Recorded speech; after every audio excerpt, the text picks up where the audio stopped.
আমার সুন্দর একটা হাঁসড়ি আছে। কি কর সাসাইনি? কি খবর চাচা? এই তো ভালো ভাতিজা, কি অবস্থা তোমার? আমার অবস্থা ভালোই। চাষিরা যে মরে গেল, বিয়ে শাদী আর করবেন নি? তুমি তো আমার মনের জ্বালাটা উড়াই দিলে এবার। আজকে তোমার চাষি মরে গেছে, আজকে 2টা বছর ধরে ভাতিজা। পুলাটা হয়েছে পিএস যোগ্য, পুরে পাতাই নে।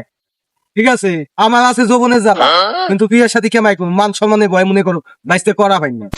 তোমার কাছে মনে তুক না ফিলে করে। চলো তোমার তো বিয়ে শাদী করে নিয়ে আসলাম, আমার বাপের একটু দেখাই নিয়ে আসি। বিয়ে যে করলাম, তোমার আব্বু কি মানবো? মানবে না, চলো যাই। কি হয়েছে ডাক্তার কে? এই কিডা কামাই সামনে আনছা? কে আমার কি তোমার দেহ মনে হয় না বয়স হয় নাই? আমি কেন পোলাবাননি? আমার বউ। খামার দেন মাথা ঘুরে এই রে রে। এই ধরো আমার আব্বারে, ধরো তাদের ধরো। আমি বিয়ে করে আনলাম, আমার আব্বাই আমার কষ্ট করে দেন, দেখো। ইস, আমার আব্বাই গেছে অজ্ঞান হয়ে।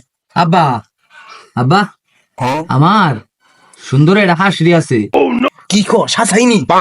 আমি তো তাই যাই না, ভিনে তাইতেই তো বিয়ে করছি। আগে কবি না অজ্ঞান ওর, আগে কবি না। লাখ একজন বুঝছাই তো বাপ বেড়া, তোরও খাইছত খারাপ, তোর বাপেরও খাইছত খারাপ, তোর সাথে আর সংসারই করি না। যাইও না, যাইও না, যাইও না, যাইও না।